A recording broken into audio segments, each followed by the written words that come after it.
अब हम HTML के कुछ दूसरे टैग देखते हैं।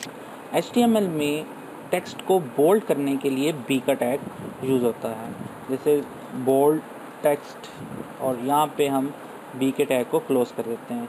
It's opening of the B tag and it's closing of the B tag, और ये दरमियान में इसके ये टेक्स्ट है। अब आप इसे एक्सप्लोरर में अगर हम लोग इसे ओपन करें, इसी पेज को रिफ़्रेश करें, तो मेरा ख्याल है मैंने फ़ाइल को सेव नहीं किया।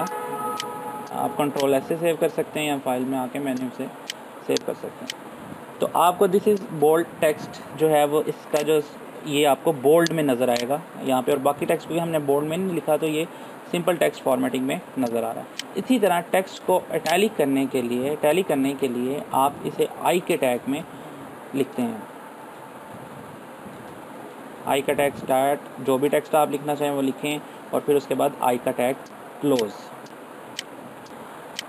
और अगर रिफ्रेश करें तो आप देख सकते हैं कि ये वाला टेक्स्ट, क्योंकि आई के टैग में लिखा गया है इसलिए ये इटैलिक में है।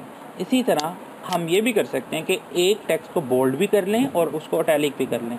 अगर मैं इसी टेक्स्ट के साथ पहले बी का टैग यूज़ कर लूँ तो ये वाला टेक्स्ट बोल्ड भी हो जाएगा और इटैलिक भी हो जाएगा। दिस इज़ इटैलिक टेक्स्ट, क्योंकि अब ये मैं बोल्ड का टैग और इटैलिक का टैग इकट्ठा यूज़ किया तो ये बोल्ड भी हो रहा है और ये इटैलिक भी हो रहा है। इसी तरह आप इसका ये मतलब है कि हम एक टैग के अंदर दूसरे टैग्स को यूज़ कर सकते हैं और उनका बिहेवियर जो होगा वो कलेक्टिव बिहेवियर होगा। अगर मैं सिर्फ इस वाले टेक्स्ट को इटैलिक करना चाहता हूँ, मैं अपना आई का टैग यहाँ से स्टार्ट कर सकता हूँ। अब क्या होगा, दिस इज़ इटैलिक टेक्स्ट, ये तमाम क्योंकि बी के टैग के अंदर है तो ये सारा बोल्ड हो जाएगा, लेकिन इटैलिक सिर्फ ये वाला टेक्स्ट होगा। अब देखें, दिस इज़ जो है वो सिंपल बोल्ड है, ये इटैलिक नहीं है, लेकिन जो चीज़ आई में लिखी थी वो सिर्फ इटैलिक है। एक बार यहाँ पे काबिल ज़िक्र है कि HTML के जितने भी टैग्स होते हैं वो सब हायरार्किकल बेस्ड होता है। HTML का जो स्ट्रक्चर होता है एक्चुअली वो हायरार्किकल बेस होता है। हायरार्किकल बेस मीन्स कि एक टैग के अंदर, बी के टैग के अंदर आपने आई का टैग ओपन किया तो आपको इसको बी के टैग के अंदर ही क्लोज करना है। अगर आप ऐसे करेंगे कि आपने बी के टैग के अंदर आई का टैग ओपन किया लेकिन बी के टैग को क्लोज होने के बाद आई का टैग अगर आपने क्लोज किया तो ये प्रॉपर सिंटैक्स नहीं है। जब भी आप HTML लिखेंगे तो आप जिस टैग के अंदर विदन जो टैग ओपन करेंगे उसको उसी टैग के अंदर आपको क्लोज करना है। It's called hierarchical structure of HTML। देखिए, हमने यहाँ पे लिखा था it's my first page in notepad, उसके बाद दिस इज़ बोल्ड टेक्स्ट, उसके बाद दिस इज़ इटैलिक टेक्स्ट। ये सब कुछ हमने यहाँ नोटपैड में तो नेक्स्ट लाइन में लिखा, लेकिन जब हमने इसे इंटरनेट एक्सप्लोरर में या गूगल क्रोम में जब ओपन किया तो ये सब कुछ एक ही लाइन में आ रहा है। अगर हम ये चाहते हैं कि हमारा जो टेक्स्ट है वो नेक्स्ट डिफरेंट लाइंस में आए तो इसके लिए हमें ब्रेक का टैग यूज़ करना पड़ेगा, BR। ब्रेक के टैग को क्लोज करने की ज़रूरत नहीं होती, आप सिंपल BR का टैग यूज़ करते हैं। ओपनिंग टैग होता है, यहाँ पे इसको हम क्लोज नहीं करते। तो अब अगर आप इसे रिफ़्रेश करेंगे ब्राउज़र में तो ये इसके ब्रेक के टैग के बाद जो कुछ आएगा वो नेक्स्ट लाइन में आएगा। ब्रेक के टैग के अलावा HTML के अंदर कुछ प्री डिफाइंड हेडिंग्स होती हैं जो H1 से लेकर H6 तक होती हैं। अगर आप इधर लिखेंगे, अगर आप चाहते हैं कोई चीज़ किसी भी टेक्स्ट को हेडिंग में लिखना चाहते हैं, यानी कि उसका जो फ़ॉन्ट साइज़ बड़ा लिख करना चाहते हैं और उसका जो फ़ॉन्ट वेट है उसको बोल्ड करना चाहते हैं, तो आप इसके लिए हेडिंग का टैग भी यूज़ कर सकते हैं। H1 इट्स हेडिंग 1 और यहाँ पे H1 का टैग क्लोज। जब आप इसे सेव करें और यहाँ पे रिफ़्रेश करें इस पेज को तो आप देखेंगे इट्स हेडिंग 1, जो कुछ आपने लिखा वो हेडिंग 1 H1 में आ गया। लेकिन आपने एक चीज़ नोट की कि यहाँ पे जब हमने H1 यूज़ किया, यहाँ पे मैंने ब्रेक का टैग यूज़ नहीं किया, लेकिन फिर भी इट हेडिंग 1 जो है ये नेक्स्ट लाइन में आ गया। इसका ये मतलब है हेडिंग का टैग दो काम करता है, एक तो वो टेक्स्ट का साइज़ बड़ा कर देता है, उसको बोल्ड कर देता है, और साथ ही हमारी जो टेक्स्ट को है वो नेक्स्ट लाइन पे लिख देता है। H1 के अलावा जो दूसरी हेडिंग्स हैं वो जो हैं H2 है, इट्स हेडिंग 2, इसी तरह H3, H4, H5 और H6 तक डिफरेंट हेडिंग है। जैसे जैसे हम हेडिंग के जो लेवल बढ़ाते जाते हैं इसका साइज़ छोटा होता जाता है। अभी आप देखें H1, H2 और H3 का बिहेवियर, H6 का बिहेवियर कैसे है। ये हेडिंग 1 थी, ये हेडिंग 2 है और ये हेडिंग 6 है। जैसे जैसे आप हेडिंग का साइज़ बढ़ाते जाएंगे, नंबर बढ़ाते जाएंगे, उसका साइज़ कम होता जाएगा, यानी कि जिसका नंबर ज़्यादा है उसका साइज़ हेडिंग का ज़्यादा है। इसी तरह HTML में पी का टैग भी यूज़ होता है। पी का टैग एक पैराग्राफ, पी के टैग का मतलब होता है एक पैराग्राफ हम डिफ़ाइन करना चाहते हैं। लेट्स से मैं ये तमाम टैग्स की इंफॉर्मेशन यहाँ से ख़त्म कर देता हूँ और यहाँ से मैं ब्रेक की भी इंफॉर्मेशन ख़त्म कर देता हूँ। ये सारे टेक्स्ट को अज्यूम के ये सारा टेक्स्ट एक ही पैराग्राफ से बिलोंग करता है। तो मैं क्या करूँगा, इसको मैं पी के अंदर लिख सकता हूँ। पी के अंदर लिखने का क्या फ़ायदा होगा मुझे कि P as a paragraph act करता है। पैराग्राफ मतलब ये कि ये जब भी लिखेगा ये एक लाइन अपने से पहले छोड़ देगा और एक लाइन अपने से बाद में छोड़ देगा। ये देखिए, ये अब आपको यहाँ पे ब्रेक डालने की ज़रूरत नहीं है, ये ऑटोमेटिकली इसने एक लाइन छोड़ दिया। हम एक दूसरा पैराग्राफ इस्तेमाल करके देखते हैं पी का टैग। ये मेरा दूसरा पैराग्राफ है, इसको थोड़ा सा टेक्स्ट डिफ्रेंशिएट करने के लिए मैं लिख लेता हूँ दिस इज़ सेकंड पैराग्राफ। इसको सेव करते हैं। आप देखेंगे इसने एक लाइन जो है इस टैग ने अपने से पहले पी ने छोड़ी और एक ऊपर वाले पैराग्राफ की वजह से लाइन इसने छोड़ी, तो यहाँ पे हमें 2 लाइंस का डिफरेंस नज़र आ रहा है। तो पैराग्राफ का टैग हमेशा एक लाइन पहले और एक लाइन बाद में छोड़ देता है। जब आपने इस तरह ऑर्गेनाइज करना हो अपने डिफरेंट टेक्स्ट को, तो आप इनको मुख्तलिफ पैराग्राफ की शक्ल में लिखेंगे। पैराग्राफ के अलावा जो नेक्स्ट, अगर आप इंटरनेट एक्सप्लोरर ओपन करें या वेब में कोई भी वेबसाइट ओपन करें, तो आप देखेंगे कि इसके अंदर कौन कौन से कंटेंट हम लोगों को अवेलेबल होते हैं। आप देखें इसके अंदर एक पिक्चर है, इसके अंदर एक हेडिंग का टैग है। इसके अलावा इसमें ये टेक्स्ट कुछ लिखा हुआ है, इसमें यहाँ पे भी कुछ पिक्चर्स हैं।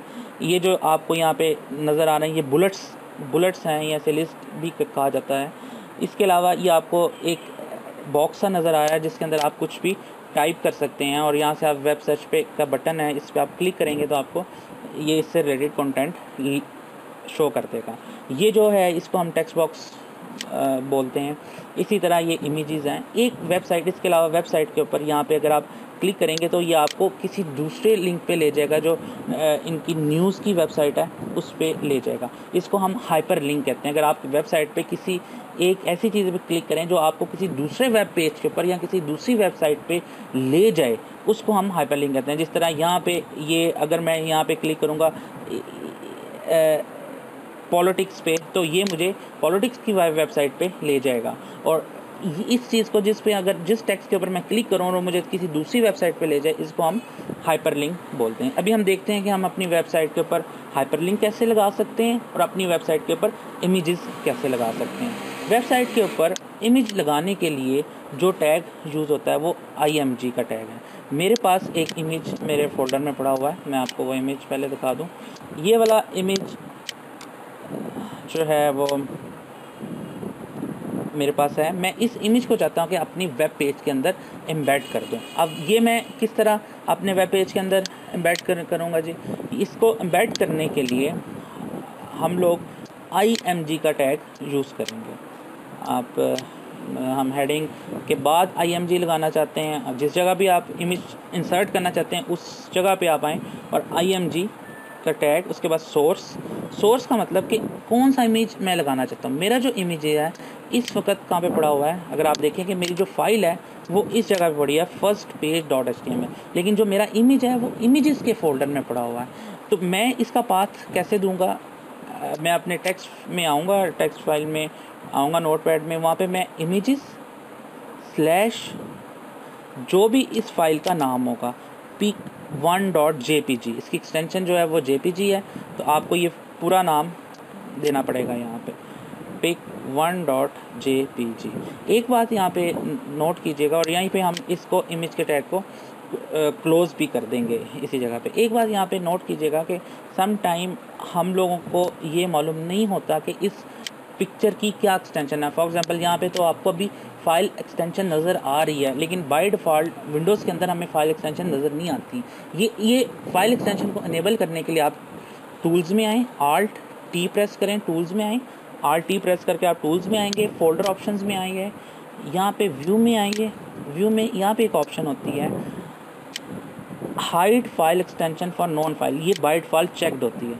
अगर ये चेक्ड है तो आपको इस फाइल की एक्सटेंशन का नहीं पता। सम टाइम ये होता है कि हम लोग ये एक्सटेंशन JPEG होती है या BMP होती है और हम इसको कोई दूसरी एक्सटेंशन समझकर वो दे रहे होते हैं तो हमारा इमेज डिस्प्ले नहीं होता। तो बेहतर तरीकाकार यही है कि आप टूल्स में आएँ, फोल्डर ऑप्शन में आएँ, यहाँ पे व्यू में आएँ और hide extension for non file types को अनचेक कर लें और इसे अप्लाई करें, ओके करें, तो आपको अब अपनी तमाम फाइल्स की एक्सटेंशन भी नज़र आएंगी। क्योंकि इसकी एक्सटेंशन JPG है तो यहाँ पे मैंने JPG लिखा है और इस फाइल को सेव करें। आप ब्राउज़र में आएँ, अपने जो हम लोगों का पेज है उसको हम रिफ़्रेश करते हैं तो आपको ये इमेज यहाँ पे नज़र आ जाएगा। अच्छा जी, एक बात, दूसरे नंबर पे एक बात और दूसरी इंपॉर्टेंट है कि अगर लेट्स से ये ज़रूरी नहीं है कि आप अपने तमाम इमेजेस ही के फ़ोल्डर में रखें, आप कोई दूसरा फ़ोल्डर का नाम भी रख सकते हैं। ये भी हो सकता है कि ये इमेज मेरा यहाँ पे ना हो और ये इमेज मेरा उसी जगह पे हो जिस जगह पे मेरी फ़ाइल एग्जिस्ट करती है, उसी फोल्डर के अंदर है जिस जगह पे मेरे HTML की फ़ाइल है, उसी जगह पे मेरी इमेज की फ़ाइल है।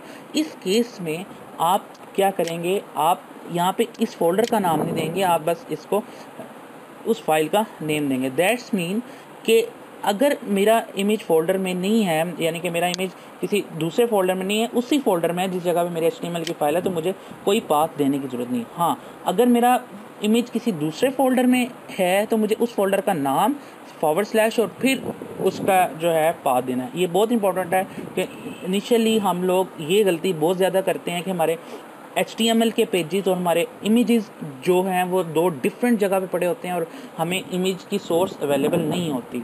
तो ये बहुत इंपॉर्टेंट बात है, ये आप याद रखिएगा जब भी आप इसे अप्लाई करें। इसी पेज को रिफ़्रेश करते हैं, इसके ऊपर आपको कोई चेंज नज़र नहीं आएगा क्योंकि मैंने इमेज अपने फ़ोल्डर में से कॉपी करके इधर पेस्ट कर दिया। इसी फोल्डर में इमेज, इस फोल्डर से उठा के इसी फोल्डर में मैंने वो वाला इमेज रख दिया।